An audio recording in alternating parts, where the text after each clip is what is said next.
Kembali pada pembahasan kita hadis Rasulullah kaitan dengan masalah sholat sunnah. Dari Ibnu Umar radhiyallahu anhuma qala, hafidtu minan nabi asyra rakaatin. Aku menjaga betul sholat sunnah dari Rasulullah 10 rakaat. Rakaataini qabla duhri, 2 rakaat sebelum sholat duhur. Wa rakaataini ba'daha, dan 2 rakaat setelah sholat duhur. Wa rakaataini ba'dal maghribi fi baitihi, dan 2 rakaat setelah sholat maghrib di rumah beliau sendiri. Wa rakaataini ba'dal isya'i fi baitihi, dan 2 rakaat setelah sholat isya di rumah beliau, enggak di masjid tapi di rumah beliau. Wa rakaataini qabla subhi, dan 2 rakaat setelah sholat subuh. Sahabat Ibnu Umar aku itu mengingat betul sholat sunnah yang dilakukan Rasulullah. 2 rakaat sebelum duhur, 2 rakaat setelah duhur, 2 rakaat setelah maghrib, 2 rakaat setelah isya, 2 rakaat sebelum subuh. 10 rakaat ini yang terus diingat Ibnu Umar dari sholat sunnah Rasulullah. 10 rakaat ini yang disebut sholat sunnah rawatib muakkad. Sholat sunnah yang betul-betul dijaga Rasulullah untuk dilakukan. Cuma kebanyakan ini dilakukan di rumah Nabi, enggak di masjid tapi di rumah Nabi. Ada beberapa penjelasan ngaten. Kok enek sholat qobliyah dan juga kok enek sholat ba'diyah. Iki maksudnya piye sih? Jadi kalau sholat qobliyah itu syuriat an-nawafil al-qobliyati, syuriat an-nawafilu al-qobliyatu liyakuna al-musolli ahlan lidukhuli fi hadrati rabbi. Sholat qobliyah itu disyariatkan ben kita itu pantes sebelum kita sholat. Sampean sadurunge sholat itu tujuan utama. Tapi kan sebelum tujuan utama mesti enek pembuka-pembukane. Podo kambik ketika orang itu jenengan pemene dikongkon untuk ke podium, nggak mungkin poin langsung disampaikan, tapi pasti enek pembuka. Lah sholat qobliyah itu adalah pembuka daripada munajat yang kita lakukan saat kita sholat fardu. Kalau memang seperti itu, lalu yang namanya sholat ba'diyah itu apa? Kalau sholat ba'diyah bukan penutup. Kalau sholat ba'diyah itu jabran lima yaqa'u minal kholali fis sholati, untuk menambal kekurangan dari sholat yang dilakukan. Jenengan ketika sholat, katakanlah sholat isya ora khusyuk, dengan qobliyah dengan ba'diyah, maka kekurangan tidak khusyuk tadi ditambal.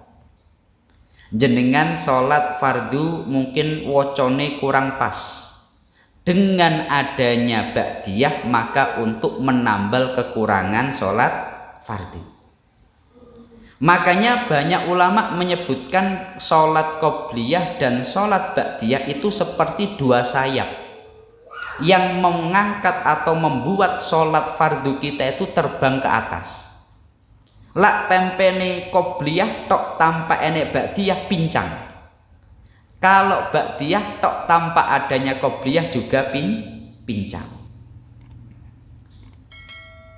Dalam salah satu hadis niku, sebagaimana dalam hadis Tamimi Ad-Dari, dan niku disebutkan ngeten.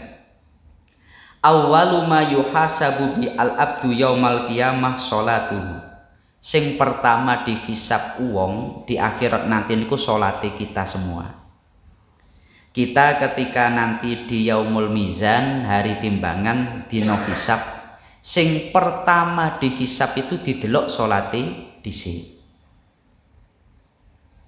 Fa in kana atammaha kutibat lahu tammah. Kalau salate wis apik, ya wis ditulis sempurna.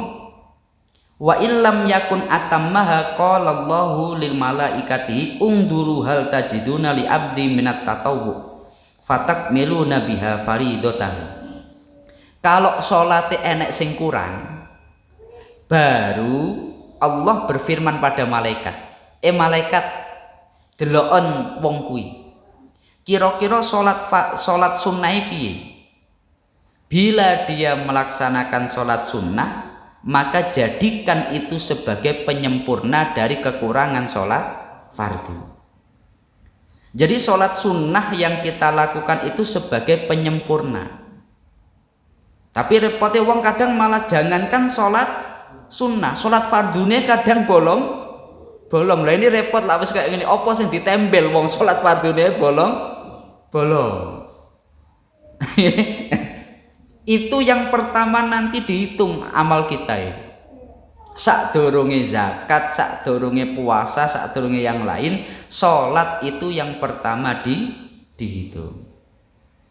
Makanya kalau berbicara masalah salat itu Masya Allah sangat panjang. Kemudian dari sekian banyak hadis Rasulullah kaitan masalah sholat sunnah itu, ternyata enek sing menarik. Nabi itu senantiasa sing sering sholat sunnah ning omah. Nggih, ning omah. Ning masjid Nabi ya sholat sunnah, tapi paling sering ning omah. Kenapa? Karena afdholus sholat til abdi, paling utamanya sholat seorang hamba itu fi baitihi, di rumahnya sendiri.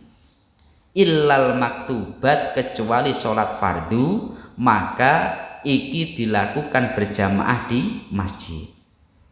Tapi paling utama yang namanya sholat sunnah itu di rumah. Maksudnya pripun?